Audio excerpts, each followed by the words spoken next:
इसी क्रम में राजस्थान से शिक्षक हमारे श्री करणीदान जी पुगल, जो हमारे संगठन के राष्ट्रीय मंत्री हैं, उनसे निवेदन करूंगा कि हमारे इस महत्वपूर्ण विषय पर ये बात करें। आदरणीय करणीदान जी पुगल। सभी को सादर जय माता जी हुक्म। उम्मीद करता हूँ कि मेरी आवाज आप सभी तक पहुंच रही होगी। शक्ति उपासना पर्व नवरात्रि की संपूर्णता और विजयदशमी की हार्दिक शुभेच्छाएं। आज हम सभी के लिए सबसे महत्वपूर्ण अवसर है कि बहुप्रतीक्षित श्री करणी सोनल कैरियर इंस्टीट्यूट का ऐप लॉन्च हुआ है। जो 16 प्रकल्प तैयार किए थे, उनमें से सर्वाधिक महत्व का शिक्षा से संबंधित, जो हमारे समाज की दशा और दिशा को बदलने वाला है। और हम सभी जानते हैं कि चारण अपने आप में एक विद्वान है, सरस्वती पुत्र है, देवी पुत्र है, तो शिक्षा का महत्व जाहिर है हमारे लिए सर्वाधिक है। और आज का ये मीटिंग का अवसर इस ऐप को लेकर के विश्लेषण संबंधित और आगे भविष्य की इस पर बनाई जाने वाली कार्य योजना को लेकर है। अभी शुरुआत में हमारे महत्वपूर्ण ईश्वरदान शाह, सुभाष जी साहब और डॉक्टर जिग्नेश जी ने बहुत ही सारगर्भित और लाभदायक बातें सारी कही है। उसी को लेके हमें आगे बढ़ना होगा। अभी आज ये शुरुआत हो रही है, उसमें 10th और 12th को लेकर के, स्टूडेंट्स को लेकर के ये कोर्स वगैरह तैयार किए जा रहे हैं, उन तक लाभ पहुंचे। और ये बातें हम जानते हैं कि हमारे जो सक्षम लोग हैं, समर्थ लोग हैं, वो तो शिक्षा का लाभ ले सकते हैं, शहर में हो या पहुंच होगी। लेकिन दूर दराज में हमारी बहुत बड़ी संख्या रहती है, चाहे राजस्थान हो, गुजरात हो, तो उन लोगों को सीधा लाभ मिले, इसके लिए आवश्यक भी था।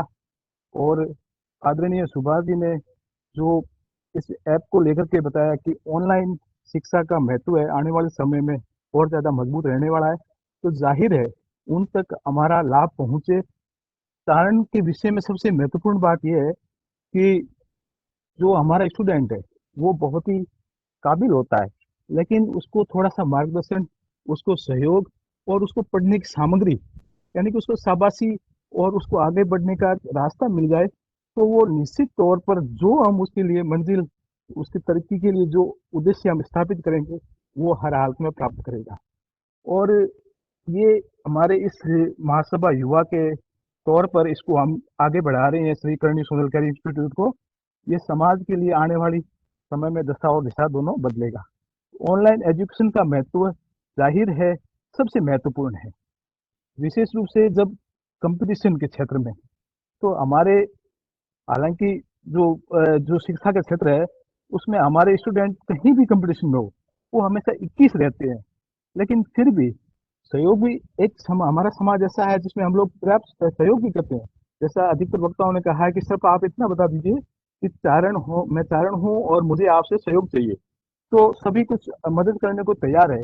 लेकिन एक चैनल या एक संगठन जिसके माध्यम से हम सभी लोग समर्थ एक टीम के रूप में उन लोगों को आगे लेके बढ़े और उनको फायदा पहुंचाएं, तो हम जो भी इच्छा जो हम इस शिक्षा के संदर्भ में जो रखे हुए हैं, वो 101% सफल होगी। हमारा अधिकांश जो स्टूडेंट है वो दूर क्षेत्रों का है, और उसमें से मैं एक इसमें ऐड करना चाहूंगा कि हमारे चारण समाज की बालिकाएं, मैं समझता हूँ जहां भी हमने देखा है, चाहे अभी आप नीट का उदाहरण ले लीजिए या कहीं भी ले लीजिए, तो बालिकाओं का प्रतिशत ज्यादा रहा है पढ़ाई में। थोड़ा उनका हम बॉयज के मुकाबले गर्ल्स का, बालिका का अधिक उसमें प्रतिशत रहा है। तो बालिकाओं को तो थोड़ा सा हम ये भी समझते हैं कि उनको अवसर है वो थोड़े पर्याप्त मात्रा में नहीं मिलते, कम मिलते हैं। तो मोटिवेशन जो हो हर एक क्षेत्र में, तो बालिकाओं को उसमें आगे बढ़ाने के लिए जिम्मेदारी हम लोग है, समाज के हर एक परिवार तक, हर एक व्यक्ति तक उसको इस उद्देश्य के रूप में प्रस्तुत करें, ताकि उनको इस चैनल के माध्यम से पढ़ने के लिए जिस क्लासों का हम दे रहे हैं, 10th का, 12th का, उसके बाद में आगे रीट, पटवारी, नीट जैसा भी जो कंपटीशन अभी आदरणीय मनीष शाह ने जो बताया था शेड्यूल, और उसको लेकर के हम उनको सहयोग करें। और ये समाज के लिए वास्तव में बहुत ही बड़ी चीज है, और आज काफी इसके बारे में बात हुई है। और एक मैं ये भी निवेदन करना चाहूंगा कि हम लोग जो शुरुआत करने जा रहे हैं, उसकी सिर्फ विचार तक जिम्मेदारी नहीं रहनी चाहिए। इसको हम ये आज ही तय करें, ये हमारी कोर जो इनकी जो संस्थागत जो यूनिटी बनी हुई है, या जिन लोगों को इनको लेकर के आगे बढ़ना है, तो निश्चित रूप से इसको एक प्रोफेशनल, इसको एक ट्रेंड देना पड़ेगा। तो उसमें जिम्मेदारी तय करनी पड़ेगी बाकायदा कि इन इन लोगों के माध्यम से कांटेक्ट रहेगा, 24/7 रहेगा, और ये सारे लोग मिलकर के इस चीज को किसी भी सूरत में 20 नहीं होंगे, ये कार्य जो कार्य है वो 21 होगा। तो इसकी पहचान बनेगी। जाहिर है बाजार मार्केट जैसा भी माहौल होता है, उसमें क्या होता है कि कोई चीज 21 मिल रही हो तो 20 पे ध्यान कम देगा। लेकिन हमारा जो चैनल है श्री करणी सोनल कैरियर इंस्टीट्यूट है, ये अभी शुरुआती दौर में है। हमने इसमें बहुत अपेक्षाएं जोड़ी है, और हम चाहते हैं कि इसके माध्यम से सर्वाधिक लाभ पहुंचे। तो इसकी जो गुणवत्ता है उसके बारे में, और इसके संबंधित जिन लोगों को नामित किया गया है, जो लोग इसमें अपनी जिम्मेदारी के माध्यम से इसको देख रेख कर रहे हैं, उनको जो है इसको जो है इसकी पहचान है वो प्रोफेशनल रूप में इसको बढ़ाने की जरूरत है। अंतिम निवेदन मैं ये करना चाहूंगा कि हमारे समाज एक छोटा समाज है, तो हम हर क्षेत्र में प्रत्येक लोगों के साथ, अपने समाज बंधुओं के साथ संपर्क में रहते हैं। तो अभी इसमें बात भी चल रही है, और स्टूडेंट्स का डेटाबेस तैयार होगा। जैसे जिला स्तर पर जो कमेटियां हैं वो एक्टिव हो जानी चाहिए। उन लोगों को स्टूडेंट, उस क्षेत्र के जितने भी स्टूडेंट है, चाहे वो क्लास 1 से लेकर के जितने भी कंपटीशन लेवल तक जिस स्तर के हो, उन स्टूडेंट का एक डेटाबेस तैयार हो, ताकि हर साल हम उन लोगों की जरूरत के हिसाब से, उनकी आवश्यकता के हिसाब से, अब मैं ये एक उदाहरण के तौर पे दे रहा हूँ कि मान लो एक दूरस्थ का गांव है, पाकिस्तान बॉर्डर के पास है, वहां का बच्चा यदि 90% ले आ रहा है अंक, यदि सीनियर सेकेंडरी में, तो उस बालक के लिए हम लोग इस चैनल के माध्यम से सबसे ज्यादा मदद उसको पहुंचा सकते हैं। तो डेटाबेस है वो आवश्यक है, उसके माध्यम से हम समाज के कम से कम 60 से 70% ऐसे जो सफल, निश्चित तौर पर सफल होने वाले हमारे स्टूडेंटों को आगे बढ़ा सकेंगे। तो भविष्य में हमारी जितने भी अपेक्षाएं हैं, चाहे वो गवर्नमेंट सेक्टर का हो, चाहे प्राइवेट सेक्टर का हो, या जो भी सोशल सेक्टर का हो, पॉलिटिकल सेक्टर का हो, लेकिन हमारे स्टूडेंट है उनमें मजबूती के साथ खड़े हो सके। और यही जो है हमारे श्री करणी सोनल कैरियर का इंस्टीट्यूट का है, उसमें जितना भी संभव होगा उतना हम सब आगे बढ़ के इसमें करेंगे। आप सभी को मेरी बहुत बहुत शुभकामनाएं। धन्यवाद। जय माता दी। बहुत धन्यवाद आदरणीय कर्णिदान साहब, आपने कई अच्छी महत्वपूर्ण बातें रखी, और सभी बातों का हमें मिलकर ध्यान रखते हुए इस इंस्टीट्यूट को सफल करना है। और देखा जाए तो इसकी सबसे ज़्यादा दायित्व आप सभी शिक्षकों पर ही है। राजस्थान, गुजरात, मध्य प्रदेश, पंजाब, हरियाणा, दिल्ली, हमारे 6 राज्यों के जितने भी शिक्षक इस संगठन से जुड़े हैं, उन सभी के कंधों पर ये दायित्व है कि हम किस तरह से इस शिक्षा के माध्यम को और गांव-गांव, घर तक पहुंचाएं। और उसमें मदद हमारा संगठन करेगा कि जिस जिले में हमारे पदाधिकारी जुड़े हुए हैं, वो उस जिले के सभी गाँवों और शहरों में रहने वाले विद्यार्थियों तक हमारी ये सूचना पहुँचाए, और उनकी रिक्वायरमेंट, उनके कंपटीशन के सब्जेक्ट के अनुसार हम हमारे ऐप के माध्यम से उन्हें ये सहयोग उपलब्ध करवाएं। सभी बातें आपने महत्वपूर्ण रखी, उसका ध्यान रखते हुए ही हम इस ऐप को इम्प्लीमेंट करेंगे। आगे हमारे गुजरात से ही रवि भाई, आनंद भाई गढ़वी राबा हैं, जो कि हमारे गुजरात के प्रदेश प्रभारी हैं। जय माता जी से। फिलहाल अभी महेंद्र शाह ने जैसे बताया, और मेरे पूर्वज सभी ज्ञाति बंधुओं ने बताया कि शायद मैं ये सुन रहा हूँ, जब तक मेरी उम्र है तब तक मुझे पहली बार ऐसा लग रहा है कि हमारी ज्ञाति के, हमारे चारण बंधुओं के छात्रों को ऐसे ऑनलाइन या ऑफलाइन कोई गाइडेंस मिल रहा हो। खास करके मैं अगर आपको बताना चाहूँ गुजरात की ओर से, तो कहीं हमारे समाज के बच्चे ऐसे जिसके पास पूरी गाइडेंस न होने की वजह से वो अपनी करियर कहीं ना कहीं छोड़ रहे हैं। तो ये जो हमारा ध्येय है, हमारा जो लक्ष्य है कि हम अपने बच्चे को पूरा पूरा मार्गदर्शन दे, पूरा गाइडेंस करें, ताकि वो अपनी करियर बेस्ट से बेस्ट बना सके। और इसमें फिलहाल मैं अभी पिछले 12 सालों से, पहले मेरा मूल गांव है बोराणा, सुरेंद्र डिस्ट्रिक्ट, वहाँ से उसके बाद फिलहाल बोटाद 12 साल से करियर इंस्टीट्यूट चला रहा हूँ, और स्टैंडर्ड 9 से 12 यानी 9, 10, 11, 12 के छात्रों को इंग्लिश सब्जेक्ट पढ़ा रहा हूँ। तो मुझे बहुत गर्व होगा अगर मैं हमारे समाज के बच्चे को भी ये पढ़ा सकूं। इसलिए ऑनलाइन हो या ऑफलाइन हो, या फिर किसी भी प्रकार का कोई भी इंग्लिश का मटेरियल चाहिए, या फिर दूसरे कोई सब्जेक्ट का भी मटेरियल कोई भी चाहिए, तो यहाँ से जितना हो सकता है उतना मैं उपलब्ध करवाऊंगा। मेरी बात बहुरदान जी से भी हुई थी इस ऐप के अनुसंधान में। और ये ऐप जो है वो हमारे लिए बहुत महत्वपूर्ण रहेगी, क्योंकि जैसे पूर्व ने बताया कि कहीं ऐसे गांव है कि जिस गांव में हमारे बच्चे को अभी तक ये पता नहीं है कि हमारा ऐसा कोई इंस्टीट्यूट चल रहा है या फिर हमारा कुछ ऐसा है, या फिर वो प्राइवेट स्कूल की बड़ी बड़ी जो फीस है वो नहीं भर पा रहे, तो उन बच्चों के लिए ये ऐप हमारी बहुत ही महत्वपूर्ण रहेगी। और हमारे वही जो हमारा उद्देश्य, हमारा जो लक्ष्य है, मैंने एक ऑडियो आई श्री सोनल माँ की भी सुनी थी, जिसमें सोनल माँ ने बताया था कि चारण के बच्चे पढ़े, चारण के बच्चे आगे बढ़े। तो आज वो माँ का सपना है वो पूरा होता हो, इसका मुझे नजर दिख रहा है। फिलहाल मेरे कोई भी मेरे लायक काम हो कि जो मैं कर सकता हूँ, तो एनी टाइम कभी भी आप मुझे बता सकते हैं। धन्यवाद। जय माता जी से। धन्यवाद आदरणीय रवि भाई। बिल्कुल आपने ठीक कहा कि सोनल माता जी के जो उपदेश थे, जो उनकी इच्छा थी, उनके अनुरूप शिक्षा के क्षेत्र में चारण समाज को शीर्ष पर ले जाने के लिए हमें प्रयास करना होगा, और हम सभी मिलकर इस कार्य को श्रेष्ठ रूप से करेंगे। आगे वक्ताओं के क्रम में मैं आदरणीय नारायण सिंह तोलेसर साहब से निवेदन करूंगा कि हमारे इस विषय पर संस्थान और शिक्षक दोनों मिलकर किस तरह से इस मुहिम को श्रेष्ठ रूप से संचालित कर सफल करें, इस विषय पर हमें मार्गदर्शन करें। आदरणीय नारायण साहब।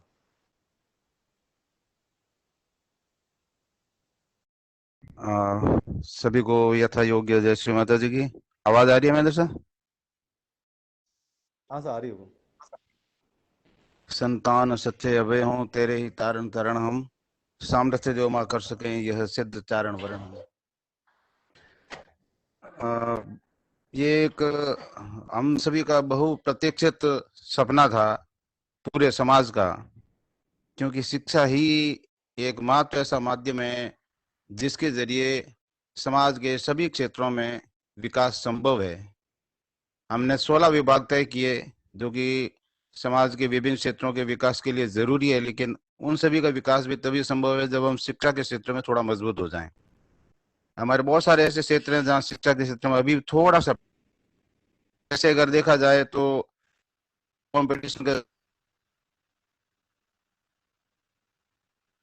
काफी ठीक होता है, लेकिन जैसा अभी हमारे पूर्व बताया कि सुदूर क्षेत्र के जो हमारे युवा चारण हैं नहीं मिल रहा है, और अखिल भारतीय महासंघ युवा का इतिहास मेरे समर्पित है। जैसा कि हमने कि इसको 3 भागों में बांटा, जैसे स्कूल एजुकेशन में पहले से 12वीं तक के विद्यार्थी हो गए, उसके बाद कॉलेज जिसमें डिप्लोमा डिग्री हो गई, और तीसरा जो हमारे कॉम्पिटिटर्स हैं, जो प्रतियोगिता की तैयारी करने वाले हमारे जो युवा हैं, उनके लिए कैरियर गाइडेंस की व्यवस्था जो के लिए प्रयास कर रहे हैं। तो इसके लिए जरूर ये है कि हमने लेआउट तो बहुत बढ़िया बना दिया, हमारे पास शिक्षाविदों की बहुत अच्छी टीम है, लेकिन इसको इम्प्लीमेंट करने का अब ये जो नवरात्रि स्थापना थी, और अभी सप्तमी को बहुत ही सुखद संयोग था कि 7वां और शुक्रवार आदि जगदीश्वरी माँ करणी जी का जन्मोत्सव भी था। तो ऐसे शुभ अवसर पर अगर ये काम शुरू हमने विधिवत रूप से किया है, तो इसको अंजाम तक पहुंचाने का दायित्व भी हम ही लोगों का है। हमने ये किया कि समाज की अपेक्षाएं जो थी बहुत ज्यादा बढ़ा, अब उन अपेक्षाओं पर हमें खरा उतरना है। इसके लिए 3-4 चीजें जरूरी है। सबसे पहले, जैसा अभी कनिदासा ने भी फरमाया कि सारे विद्यार्थियों का डाटाबेस तैयार हो। डाटाबेस तैयार करना बहुत ही कॉम्प्लिकेटेड काम है, लेकिन लेके करना पड़ेगा। उसके बाद एक पैनल बोर्ड पूरा का पूरा बने। 3 जो हमारे क्षेत्र हैं, स्कूल एजुकेशन, कॉलेज एजुकेशन और कैरियर गाइडेंस, इसके लिए विद्वानों का एक बहुत बड़ा की कृपा से, भगवती की कृपा से ऐसे बहुत सारे विद्वान हैं। प्रोफेसर ईश्वरदान शाह, डॉक्टर नरूला साहब, बहुत सारे विद्वान हैं और बहुत ही बढ़िया टीम है। मैं सोशल साइंस का एक छोटा सा शिक्षार्थी भी हूँ, विद्यार्थी भी हूँ और शिक्षक भी हूँ, तो यथा योग्य इसमें मैं तैयार रहूंगा। और जोधपुर में और बहुत सारे शिक्षाविद हैं जो विभिन्न जो कैरियर इंस्टीट्यूट है वहाँ सेवाएं दे रहे हैं, और इन्हीं की वजह से वो इंस्टीट्यूट फलीभूत हो रहे हैं, तो उनकी सेवाएं अब समाज हित में रिजर्व रहेगी।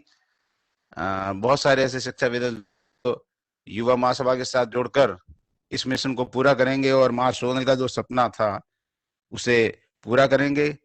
और हम सब मिलके प्रयास करेंगे, कोशिश करेंगे। डाटाबेस तैयार करने का काम इंडिविजुअली हम में से हर किसी को व्यक्तिगत स्तर पर लेकर इसे पूरा करना होगा और सिस्टमेटिक 1 बाय 1 हमारे टारगेट पूरे होते रहें, हम धीरे धीरे आगे बढ़ते रहें और अंतिम छोर पर बैठा, सुदूर ढाणी मजरे पे बैठा जो हमारा युवा चारण है, जो सबसे ज्यादा जरूरतमंद है, उस तक हमारी अप्रोच हो, हमारा विजन उस तक पहुंचे और उसे इसका फायदा मिले, तभी हमारा कुछ करने का उसकी सार्थकता रहेगी। और हम सभी मिलकर करेंगे, भगवती की कृपा से बहुत अच्छा करेंगे। क्रांतिकारी केसरी सिंह जी बारड साहब का जो सपना था, भगवती सोनल माँ का जो सपना था, हम सब का जो सपना है वो जरूर पूरा होगा। जय श्री माता जी की। धन्यवाद आदरणीय नारायण साहब। वाकई में हमें सभी मिलकर प्रत्येक व्यक्ति, प्रत्येक पदाधिकारी ये जिम्मा लेंगे अपने अपने क्षेत्र का, अपने अपने हिस्से का, तभी 100% सफलता मिलेगी। आगे के क्रम में यदि कोई अपनी बात रखना चाहे, हाथ खड़े कर रहे हैं जी सर। हेलो जी सर। हाँ सर, सभी समाज के बंधुओं को, विद्वानों को जय माता जी रे। मैं शेष करण चारण झणकली बाड़मेर से, और प्रेजेंटली मैं assistant professor government arts college वाव में लास्ट 14 साल से मैं शिक्षा विभाग से जुड़ा हुआ हूँ। 11 साल मैंने केंद्रीय विद्यालय में एज ए लेक्चर जॉब किया है। ऑल इंडिया में मेरी पोस्टिंग रही हुई है। और अभी लास्ट 2.5-3 साल से मैं गुजरात में एज असिस्टेंट प्रोफेसर हूँ। मैंने एक चीज़ देखी है कि अपने स्पेशली मैंने गुजरात और राजस्थान से रिलेटेड एजुकेशन के मैटर पे, क्योंकि मेरा पीएचडी जो चल रही है वो भी इसी टॉपिक पे ही है, गुजरात और राजस्थान के संबंधों पे ही है। तो यहाँ क्या है कि जैसे गुजरात के अंदर अगर कोई जीपीएससी की प्रतिस्पर्धी एग्जाम होता है, कॉम्पिटिटिव एग्जाम होता है, उसमें राजस्थान के कैंडिडेट भी बहुत ज्यादा बाकी दूसरे राज्यों के, गुजरात के तो खैर होते ही है, बाकी अगर दूसरे कोई राज्यों के कैंडिडेट अगर आते हैं और सक्सेस होते हैं तो वो राजस्थान के सबसे ज्यादा। राजस्थान में भी अगर आप देखोगे तो मैंने जहां तक डेटा तैयार किया उसमें कास्ट बेस, अगर जाति आधारित डेटा जहां तक मैं सोचता हूँ, तो गुजरात बॉर्डर के लगते हुए जितने भी जिले हैं और वहां उनमें से मैंने चारणों का पर्टिकुलर डेटा अगर देखूं तो अपनी जाति के कैंडिडेट यहाँ भी खूब सक्सेस होते हैं। इसका कारण ये कि एक तो अपना कल्चर जो है वो कहीं न कहीं एक दूसरे के साथ हमेशा सिमिलर ही रहा है। तो हमें ऐसा नहीं सोचना है कि राजस्थान का कैंडिडेट गुजरात की प्रिपरेशन करे अथवा गुजरात का कैंडिडेट कोई राजस्थान में जाके प्रिपरेशन करे, तो उसमें कोई ऐसी भाषा वाली मुझे कहीं प्रॉब्लम नजर नहीं आई। क्योंकि मैं केंद्रीय विद्यालय में था पहले, कभी ऐसी कोई स्पेशल गुजरात के लिए तैयारी नहीं की थी। फिर भी माता जी की कृपा से जब मेरा जीपीएससी का इंटरव्यू हुआ तो इंटरव्यू मुझे सेकंड आई है, जैसे में मेरे बैच में मार्क्स मिले थे। तो ऐसा नहीं है कि अपन कहीं पे भी तैयारी नहीं कर सकते हैं। अपने समाज के जो बंधु है, भाई बहन कोई भी, अगर वो जीपीएससी की या आरपीएससी की या यूपीएससी की प्रिपरेशन कर रहे हैं या कोई अदर कॉम्पिटिटिव एग्जाम की, तो अगर उसके बेस को समझ के चलेंगे ना तो श्योर सक्सेस होंगे। क्योंकि मैं कॉम्पिटिटिव क्लासेस भी लेता हूँ, तो मुझे इस चीज पे थोड़ा यूं रिसर्च करने का मौका मिला, तो मैंने ये देखा कि किस तरीके से भाषा ना जानते हुए भी बहुत सारे लड़के, जैसे अभी मैं अपने असिस्टेंट प्रोफेसर के जो इंटरव्यू होंगे उसमें से भी देखता हूँ, तो मेरा विषय हिस्ट्री है। हिस्ट्री के अपने राजस्थान के कम से कम 6 जने ऐसे हैं जिन अपने चारणों में से जिनका इंटरव्यू कॉल अभी जीपीएससी में हिस्ट्री सब्जेक्ट से हुआ है एज असिस्टेंट प्रोफेसर गुजरात के अंदर जीपीएससी के लिए। तो अगर सही मेहनत से करें, लगातार उनके मेरे पास कॉल आते हैं, मैं उनके कांटेक्ट में भी, जो जितना मेरे में सामर्थ्य है उनको मैं गाइड कर रहा हूँ। तो बहुत सारे कैंडिडेट यहाँ आके भी एग्जाम दे के क्वालिफाई हो सकते हैं, सक्सेस हो सकते हैं। उनके लिए जितना जो कुछ भी सामर्थ्य बन सके, अपन जितनी भी इस ऐप के माध्यम से, इस एक प्लेटफॉर्म के माध्यम से जो करणी सोनल चारण इंस्टीट्यूट अपना ऐप बनाए, ये एक इस समय के दरमियान जो पर्टिकुलर टाइम अभी इस तरीके का चल रहा है, जिसके अंदर कोई भी प्रतिस्पर्धी परीक्षा की तैयारी कर रहा हो, उसके लिए बहुत ज़्यादा लाभदायक होगा। मैं हर टाइम अवेलेबल हूँ। महेंद्र शाह ने मुझे आदेश किया था, दशरथदान जी यहाँ हैं थराद से, उन्होंने भी मुझे बताया था। तो जितना मेरे से बन पड़ता है, आप मुझे कभी भी आदेश कीजिएगा। अपने समाज के लिए माँ भगवती की कृपा है और सब कुछ हो सकता है अगर हम मन से ठान के चले तो। Thank you sir. आज मैं पहली बार जुड़ा हूँ, तो मुझे इतना पहले थोड़ा लेट भी जुड़ा हूँ, तो सुनने का मौका नहीं मिल पाया। पर जैसा भी आप आदेश करोगे, मैं आपके लिए हाजिर, अपने समाज के लिए हाजिर हूँ सर। Thank you. जय माता जी। धन्यवाद सहस्करण साहब, आप जुड़े इसका मुझे ध्यान नहीं था। स्वागत है आपका। हमें सर, गर्व है आप कि आप जैसे अनुभवी और विद्वानों का हमें सहयोग मिलेगा। समाज के लिए जरूर ये एक श्रेष्ठ सहयोग होगा। जब भी हमें आवश्यकता होगी, आपको जरूर संपर्क करेंगे। आपने महत्वपूर्ण बातें और कई ऐसी टॉपिक पे चर्चा की जो आगे चल के हमारे कंपटीशन देने वाले विद्यार्थियों के लिए उपयोगी होगी।